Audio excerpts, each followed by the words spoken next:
Just really quick, can you introduce yourself and tell us where we were just at?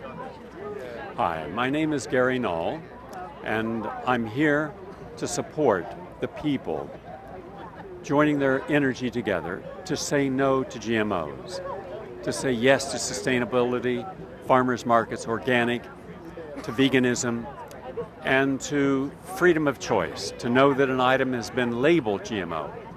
Now, I will not tell someone they shouldn't eat GMO. That's their choice. I believe you give the information. Let the other side give their information. Their information is propaganda. Ours are clinical studies showing the dangers of GMOs. Then accept that the American public will say yes or no to which one they want. I'm a vegan, but most of my friends are carnivore. They're not my friends.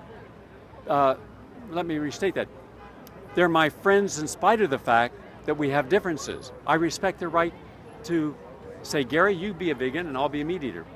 So what people ultimately choose is their right, providing that we have been honest in giving the best information we can. And what we now know is virtually all industries lie. They propagandize. So the people in California, the majority of the people at the beginning of the campaign to label GMOs stated that they would be wanting them labeled. By the end of the campaign, when the vote came, it was about 2% short of the majority. As a result, they said no. Well, how do you go from yes to no? Propaganda. I just wanted to ask you, when it comes to personal health, what's your number one tip or recommendation for an individual? What do you think is the most important thing we should know? There was a time when I traveled around the world. I did a 5-year study on why people in other cultures are living longer lives. And yet we spend more on medicine health than anyone else in the world per population. And yet we're the sickest population in the world for the amount of money we spend. And the answer was not in vitamins or juices or raw food or paleo diet or non-paleo diet, yoga or meditation. It was in happiness. 50% of the equation in a long and vital life is happiness. We make the mistake of working on the tools of happiness. The car, the relationship, the apartment, the suburban home, the paycheck, the bonus, the award, the trophy, as if these would give us happiness. Happiness comes from honoring your authentic spiritual self. And so coming back, let me put it a different way. I believe that there is not, put it a little different way. I believe virtually all of our problems in the world, all of them, from genetic modification to obesity, from divorce to bankruptcy, from corrupt governments in Washington to greedy people on Wall Street, I believe that all comes from duality, meaning we are taught that we are either good or evil. We're opposites. We look for opposites, and then we judge the opposite. So all the people here today would be the other. People who are not going to be anyone's favorite guest on a show because they're not a sanctified, pedigreed academic from Harvard and Yale and Princeton and Stanford. They're not on the Council on Foreign Relations. They don't have buddies that they can schmooze with in the Yale Club. These are just people who came to some vital truth and are living it. So therefore they are not invited into the discussions. Jill Stein, Rocky Anderson, Gary Johnson, Ralph Nader, Dennis Kucinich were excluded. Except for Kucinich, they were excluded from the debate on what a president could do for the people without compromising the principles of the citizens. Unfortunately, I don't believe in duality. I don't believe that evil is a standalone noun. I believe there is only spiritual. Now the spiritual is what we all are born with. Unless I'm mistaken, have you ever met a terrorist baby? Have you ever met a greedy baby? No. Have you ever met a baby that wanted to slash someone with a razor blade? No. No. We are all born spiritual. And through our conditioning, through our adaptation or maladaptation, through the epigenetics of our parents, one day we're no longer here on the spiritual, we've made an adjustment, and then another adjustment, another adjustment, another.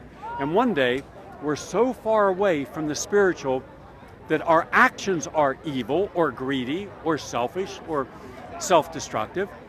We insulate ourselves with our ego. We insulate ourselves from the feeling of being betrayed and not having faith and trust in the other because we didn't get it somewhere. And when we didn't get it back here, when we needed it, we maladapted to it over here. How many people do you think who are driving the Ferrari and Maseratis around this country and around the world are really just very insecure people who are saying, look at my Maserati, will you love me now? Look at my bank account, will you love me now? Look at my body and physique, will you love me now? Look at my success, will you love me now? No one loves you because of what you have. They love you for who you are. So the people that attract these social parasites that enable them. Look at the rappers. When was the last time one of these rappers who are worth millions, hundreds of millions, actually went back to school, acknowledged what they didn't have? They did not have a full education. They did not have a full development. They did not have a full spiritual and complete course.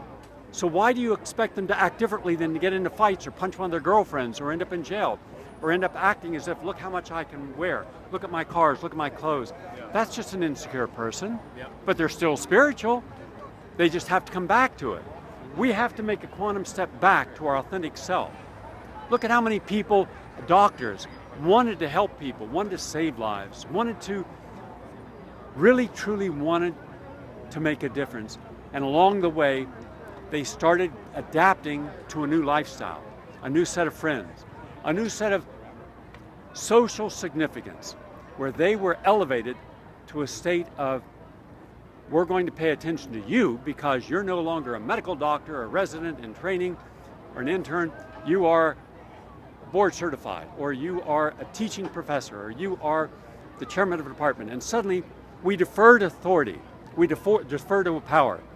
How many Americans give over important choices in their lives, not to a person that's wiser, to a person who's more powerful?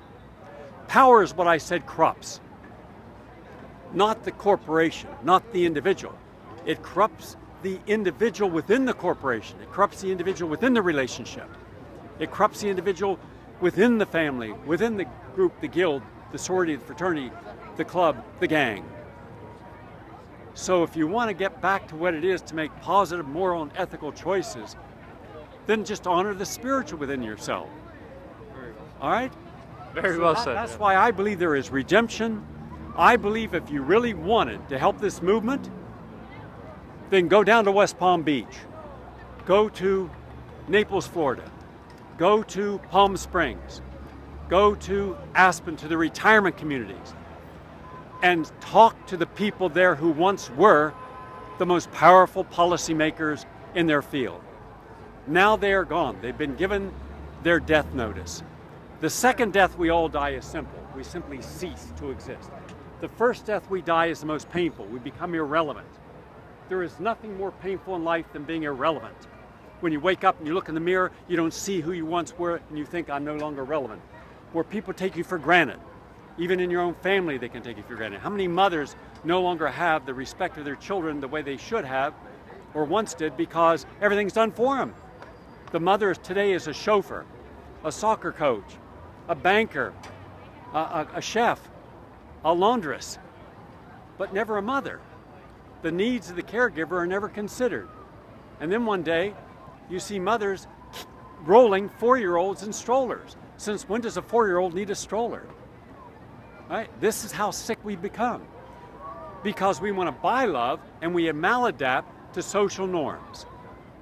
When was the last time you heard someone be respectful with manners who's younger? Show up for work and work diligently instead of twittering and looking at porn on the computers. We have a whole wrong generation. So if you want to save the young generation, you got to go to the oldest generation. Now that may seem like an oxymoron. And to those at BAI, it'll really twist their head. They'll become like in The Exorcist. Their head will spin around 3 times because they're so filled upon hate of those who are rich. It's not hating the rich. It is going to the rich who no longer have to be working for other rich. Because when you are dynamic and you are smart and you're an organizer and you've had to organize corporations and run whole gigantic things for 20, 30 years, and now you're out of it, and you're playing golf, and you're forgotten, and the phone doesn't ring. The only time the phone ever rings for rich persons when they want your money to have you come to a benefit that you know nothing about so you can get your name in the paper. Do you not think that these individuals wouldn't like to get back into the game? But now they don't have to have an obligation to a body politic. They don't have to pretend that they love the corporation they once were a part of.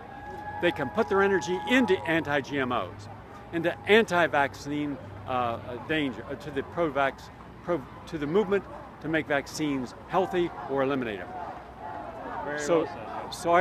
So we are missing a great opportunity. We need to incorporate those people who would be enormously powerful for us. We need the hundreds of thousands of people who've got big, thick Rolodexes and in a heartbeat could organize, could write checks, could help fund documentaries, could help fund homesteads, could help fund social movements. Think of how many really great young people would love to do things they don't have the resources. So go to the people who do have the resources. The people on Wall Street are not going to give you money, help you. The New York Times is not going to help you. But the people who are retired who want to be relevant again, so now they become relevant to this movement. And now they have nothing. Look, once you're retired, all you're doing is you're counting the days to death. Because then you're fully aware that you're not occupying your time, you're saving time until you have no more time. Very, very well said. Thank you so much. Appreciate that.